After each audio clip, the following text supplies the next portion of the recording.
a highly anticipated debate at the prestigious Oxford Union, set to dissect a contentious topic about India's policy towards Pakistan, has collapsed into a messy public feud, filled with accusations of deliberate sabotage, organizational failure, and what one Indian speaker called a Pakistani gambit to dodge a direct confrontation. What was meant to be a rigorous intellectual exchange has instead become a case study in diplomatic drama and last-minute chaos. The motion on the table was a spicy one. The House believes that India's response to Pakistan is a populist strategy sold as security policy. The stage was set for a heavyweight clash of ideas, but just hours before the debate was scheduled to begin, on November 27th, the entire event imploded. Indian speaker and lawyer Sai Deepak took to social media platform X with a detailed, blistering account of what he alleges really happened behind the scenes. His version of events paints a picture of constant instability and what he claims was a deliberate effort by the Pakistani side to avoid the debate altogether.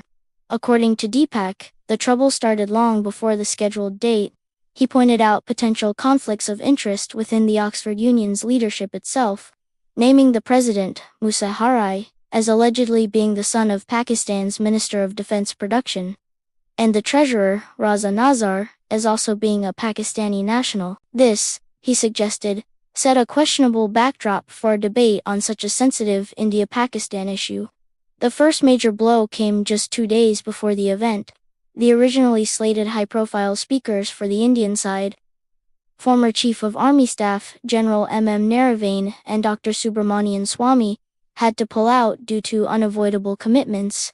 This left the Indian team scrambling to find replacements at extremely short notice. Despite the 11th-hour crisis, Sai Deepak, who was already prepared to argue India's case, managed to rally a new team. He brought on board Manu Kajaria and Pundit Satish K. Sharma, both based in the UK, to ensure India's voice would still be heard. They were ready to go. The Indian side was locked in. Then came the final, fatal collapse. On the day of the debate, November 27th, at precisely 3:13 p.m., Deepak says he received a call. The message was that the Pakistani delegation, which reportedly included prominent figures like former Minister Hina Rabbani Kar and Defense Minister Khawaja Mohammad Asif, had not yet landed in London. This was just a few hours before they were all supposed to be at Oxford. Hearing this, the Indian team, who were on their way, made the logical decision to turn back, believing the event was off. But the story took a bizarre, almost farcical turn. Deepak later claimed he received confirmation that the Pakistani delegation had, in fact, landed. Not only had they landed, but they were reportedly already checked into a hotel in Oxford itself. This revelation triggered a furious response from Deepak. He publicly accused the Pakistani team of deserting the battlefield even before the battle begins, suggesting they simply lacked the courage to face a live, unscripted debate against a prepared Indian side. His criticism wasn't just reserved for the Pakistani speakers, he also took aim at the Oxford Union's leadership, accusing them of allowing the revered institution to be dragged in muck and effectively become a mouthpiece for the Pakistan High Commission in London. He felt the union had failed in its duty to ensure a fair and organized event, instead letting it descend into chaos. Adding to the chorus of criticism from the Indian side, Priyanka Chaturvedi, a lawmaker from the Shiv Sena UBT party, posted a sharp comment on X. She wrote, "Pakistan is crying again over an Oxford Union debate. This is for the record. Once again they have proved to be liars. Expecting any better from them was not even on my list." Her post essentially echoed Deepak's sentiment that the Pakistani side was being disingenuous. Now, contrast this with the official statement released by the Pakistan High Commission in London. Their narrative is the complete opposite. They expressed regret that the Indian delegation, which they noted was originally supposed to include General Naravane, Dr. Swamy, and even Sachin Pilot, had withdrawn at the last minute. In their version, this last-minute withdrawal handed the Pakistani side a walkover. They framed the situation as a sign that the Indian side lacked the confidence to defend its own security policies, in what they called a neutral and intellectually rigorous debate. It was a classic case of two completely conflicting stories, with each side blaming the other for the debate's failure.